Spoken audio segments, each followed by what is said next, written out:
Welcome to the NoFace Show.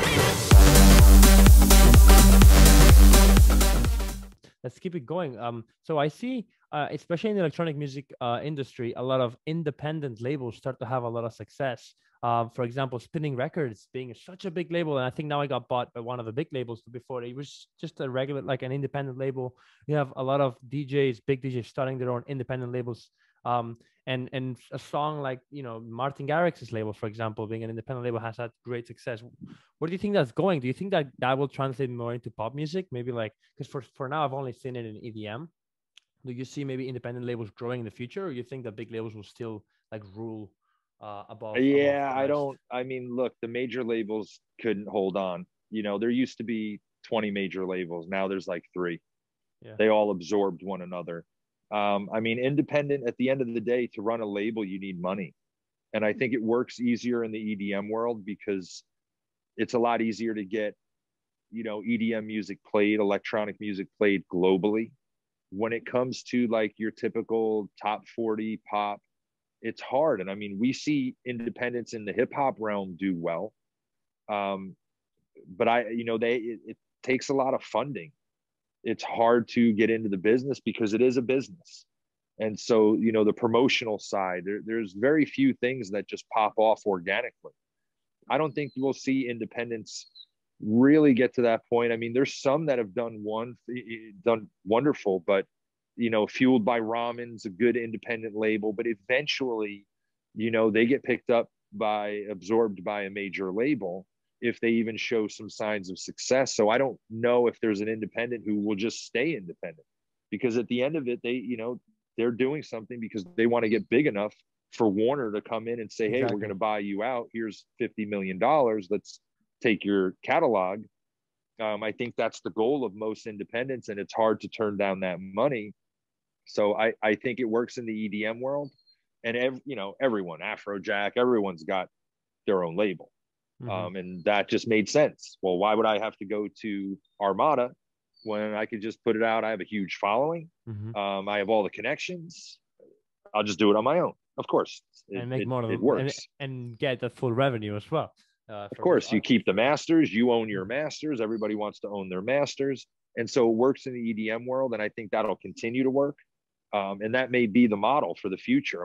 Spinning and Armada may go away. They may, only survive off of, the Martin Garrixes before they become Martin Garrix. But I think any DJ that gets to that level is going to just start their own label. They all have. But in the pop world, I don't think we'll ever see that. That's interesting to see. But for up and coming artists, it's probably easier to get in touch with independent labels than to get in touch with some of the biggest labels and get deals with them. So maybe for like smaller independent artists, starting with those independent labels and building your way up is a way to build buzz around your name, you think?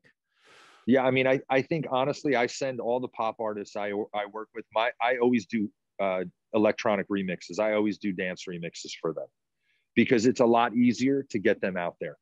Yeah, they're a pop parties, artist. Clubs. Yeah, right. It's easier to get those songs licensed. It's easier. So for me, I think, well, if you're a vocalist, go the Sam Smith route. Sam tried for years as a vocalist, never made it, and then put his vocal on an EDM techno track, and it got people to hear him. It blew him up. So for me, I use that as the example to say, well, that's the greatest way to go about it. Unless you have a massive budget and funding to go after mainstream music, try to get your vocal on different EDM projects just to start to build up getting your vocal out there. Try to get into the Beatport chart. Try to do those things. And eventually, I mean, Sia did that, Dua Lipa did that, BB Rexa did that.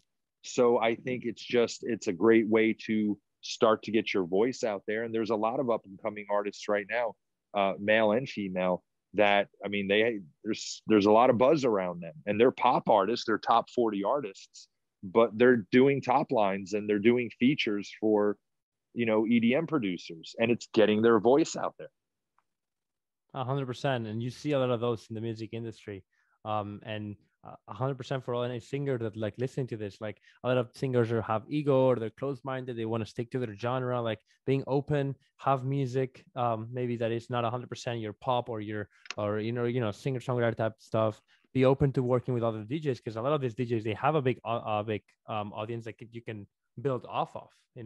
And looking at someone, for example, like Sia, who David Guetta worked with in Titanium, and she got huge from that. Then seeing someone from like Dua Lipa, who was smaller than Martin Garrix when their collaboration came about, and now like she's huge, So that's a really, really, really good point. And really she does something that's the sound is not EDM at all. It's completely different. She's completely funky, different, like nostalgic music, and she did like a future bass song with Martin Garrix. Right. So, I mean, you have to be open. And I've had artists say, well, I don't want to do that. I'm a country artist. Maren Morris worked with Zedd. It was the biggest country song in the world. I mean, it was an EDM infused pop track. Like you have to be open. You can't think. If you're an artist, you should be able to paint with many brushes, not just one. So if you're an EDM artist, you should be able to do pop records. You should be able to do something that's a little more soulful. You have to look like what's going to get me out there. How do I get more people to know who I am? How do I get more people to hear my voice? That's what you have to do, whatever it may be. It doesn't mean that you're that. Dua Lipa is not an EDM artist. She may be electronic pop, but she's going in a direction right now that's more down the roads of like a Bruno Mars. So you could do whatever you want. Lady Gaga came out with, pop EDM, and now she's doing songs with Tony Bennett. So, no one grades you on that. Genres have melded so much together, but you have to do what you have to do to get your voice heard by more people. And if you're a singer and you can top line a record, an EDM track, then you do that. It doesn't mean you're an EDM artist. You could still be a country artist, a top 40 artist, an R&B artist. That's fine, but just get your voice out there.